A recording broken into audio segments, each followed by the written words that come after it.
Ochira block panchayat Thazhava division LDF സ്ഥാനാർത്ഥി ഭവന സന്ദർശനം നടത്തി.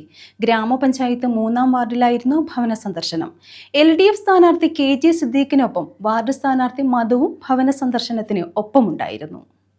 ഓച്ചിറ ബ്ലോക്ക് പഞ്ചായത്ത് തഴവ ഡിവിഷനിലെ സ്ഥാനാർത്ഥി KJ സിദ്ദീഖിന്റെ ഭവന സന്ദർശന പരിപാടിയാണ് പുരോഗമിക്കുന്നത്.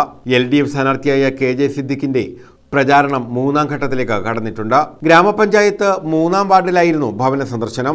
പഞ്ചായത്ത് അംഗം മധു, മുൻ ഗ്രാമപഞ്ചായത്ത് അംഗം വിജയകുമാരി, സോമൻപിള്ള തുടങ്ങിയവർ ഭവന സന്ദർശനത്തിന് നേതൃത്വം നൽകി. തികഞ്ഞ വിജയപ്രതീക്ഷയിലാണ് സ്ഥാനാർത്ഥി.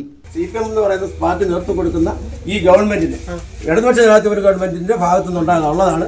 അത് മേടിച്ച് നമ്മൾ അനുഭവിക്കുന്നു. ഒരു ബുദ്ധിമുട്ടുമില്ല. നിങ്ങൾക്കെല്ലാം സന്തോഷമാണ്. ഈ സന്തോഷം ഈ 13-ാം തീയതി കഴിയുമ്പോഴും നിങ്ങളുടെ മുഖത്ത് ഈ സന്തോഷം വിടരണം. അതിനുവേണ്ടി നിങ്ങളെല്ലാവരും എനിക്ക് ബ്ലോക്ക് പഞ്ചായത്ത് മത്സരിക്കുന്ന എനിക്കും എൻ്റെ കൂടെ മത്സരിക്കുന്ന മധുവിനും അരിവാൾ ചുറ്റ നക്ഷത്ര അടയാളത്തിലും ജില്ലാ പഞ്ചായത്തിലേക്ക് മത്സരിക്കുന്ന അനുസു എസ് പോച്ചലിന് അരിവാൾ നക്ഷത്ര അടയാളത്തിലും വോട്ട് ചെയ്ത് വിജയിപ്പിക്കണം. ഇനി പുരോഗമനമായ പല കാര്യങ്ങളും ഗവൺമെന്റ് പ്രഖ്യാപിച്ചിട്ടുണ്ട്. അതിന് തടസ്സം നിന്നുകൊണ്ടാണ് UDFും BJP ശ്രമിക്കുന്നത്. 35 വയസ്സിനും 60 വയസ്സിനിടയിലുള്ള സ്ത്രീകൾക്ക് 1000 രൂപ കൊടുക്കാൻ വേണ്ടി ഗവൺമെന്റ് തീരുമാനിച്ചിട്ടുണ്ട്. News bureau, Thazhava.